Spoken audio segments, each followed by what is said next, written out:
Difference between C section and natural birthing. ಎಲ್ಲೋ ಒಂದು myth ಇದೆ, ಇದು ಸರಿ ಅಲ್ಲ ಅನ್ನೋ ಮಿತ್ ಇದೆ. ಅದರಲ್ಲೂ ಒಂದು ಸಿಟಿ ಬ್ರೆಡ್ ಆಗಿಬಿಟ್ರೆ ಅವ್ರಿಗೆ ನ್ಯಾಚುರಲ್ ಬರ್ತಿಂಗ್ ಅಂದಿದ ತಕ್ಷಣವೇ ಸಿಕ್ಕಾಪಟ್ಟೆ ಭಯ ಆಗಿಬಿಡುತ್ತೆ because of the pain. That doesn't mean that C ಸೆಕ್ಷನಲ್ಲಿ ಪೇನ್ ಇರಲ್ಲ ಅಂತಲ್ಲ. ಬಿಕಾಸ್ ಇದಕ್ಕೆ ನಾನೇ ಸಾಕ್ಷಿ.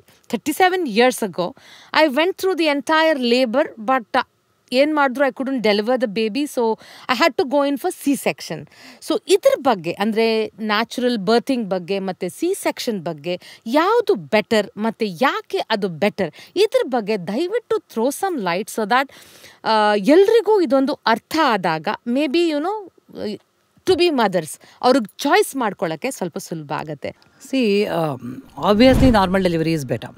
ಯಾಕೆಂದರೆ ಅದು ಪ್ರಕೃತಿಯಿಂದ ಆಗಿರೋವಂಥದ್ದು, ಅದು ಶತಮಾನಗಳಿಂದ ಬರ್ತಾ ಇರೋದು. ಸೊ ನಾರ್ಮಲ್ ಡೆಲಿವರಿ ಯಾಕೆ ಬೆಟರ್ ಅಂದರೆ ಅದರಲ್ಲಿ ತಾಯಿಯ ಒಂದು ಬ್ರೈನಿಂದ ಏನು ಸಿಗ್ನಲ್ ಸ್ಟಾರ್ಟ್ ಆಗಿ ನ್ಯಾಚುರಲ್ ಪೇಯ್ನ್ಸ್ ಬರುತ್ತೆ, that will be any day stronger than whatever medicine we give. Plus ಆ ಮಗುವಿಗೆ ಅದೇನು ಒಂದು 8 hour 10 hour ನೋವು ತಿಂದ್ಕೊಂಡು ಬರೋದ್ರಿಂದ ಆ ಮಗುವಿಗೆ ಇಮ್ಯುನಿಟಿ ಇಂಪ್ರೂವ್ ಆಗುತ್ತೆ, ಅದು ಸ್ಟ್ರೆಸ್ ತೊಗೊಳ್ಳೋ ಒಂದು ಕೆಪಾಸಿಟಿ ಬರುತ್ತೆ.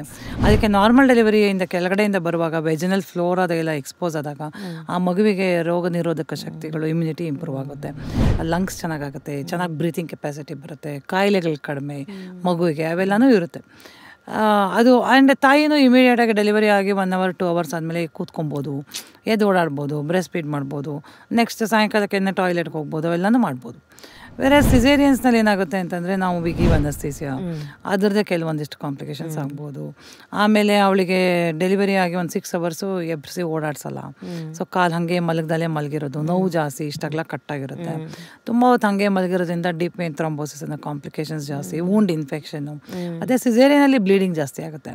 Normal delivery around 350 to 400 ml ಆಗುತ್ತೆ, ಸಿಸೇರಿಯನಲ್ಲಿ around 500 to 600 ml. So almost you lose more blood. So you will become a little weaker after a cesarean and recovery is slow. Normal ಅವರು next day ಓಡಾಡ್ಕೊಂಡು ಅವರೇನೇ ಓಡಾಡ್ತಾರೆ, ಅವರೇ ಕೆಳಗಡೆ ಕೂತ್ಕೊತಾರೆ.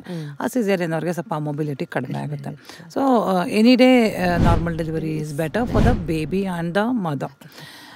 ಆ context ಬಿಟ್ಟು caesarean ನಾವು ಕೆಲವೊಂದು ಮಾಡಲೇಬೇಕಾಗುತ್ತೆ. ಈಗ ನಾನು ನಿನ್ನೆ ಒಂದು ಸಿಸೇರಿಯನ್ ಡೆಲಿವರಿ ಮಾಡಿದೆ, ಆ ಮಗು ಸುತ್ತ ವಾಟರ್ ತುಂಬ ಜಾಸ್ತಿ ಇತ್ತು. ಅದು ಮಗು ಅಡ್ಡಡ್ಡ ಟ್ರಾನ್ಸ್ಫರ್ಸ್ ಲೈ ಅಂತ ಅಡ್ಡಡ್ಡ ಇರುತ್ತೆ. ಅವ್ರಿಗೆ ನಾವು ಪೇಯ್ನ್ ಬಂದರೆ ಕೆಳಗಡೆ ಕೈ ಬಂದುಬಿಡುತ್ತೆ, ಕೈ ಬಂದರೆ ಮಗು ಹೆಂಗೆ ಬರುತ್ತೆ? ನಾವೊಂದು ಡೋರ್ನಲ್ಲಿ ಹೋಗ್ಬೇಕಾದ್ರೆ ತಲೆ ಮುಂದೆ ಇಟ್ಕೊಂಡು ಹೋಗ್ಬೇಕು, ಕೈ ಅಡ್ಡಡ್ಡ ನಾವು ಹೋಗೋಕ್ಕಾಗಲ್ಲ. So there are lot of reasons where genuinely we have to do a C section. ಹೌದು, ಈಗ ನಾವು ನಾರ್ಮಲ್ ಮಾಡ್ತೀನಿ ಅಂದ್ಬಿಟ್ಟು ತಾಯಿಗೆ ಕಾಂಪ್ಲಿಕೇಟ್ ಆಯಿತು, ಇಲ್ಲ ಮಗುವಿಗೆ ಕಾಂಪ್ಲಿಕೇಟ್ ಆಗಿ ಮಗುವಿಗೆ ಜೀವ ಹೋಗುವಂಥ ಪರಿಸ್ಥಿತಿ ಬಂದರೆ what is great about it?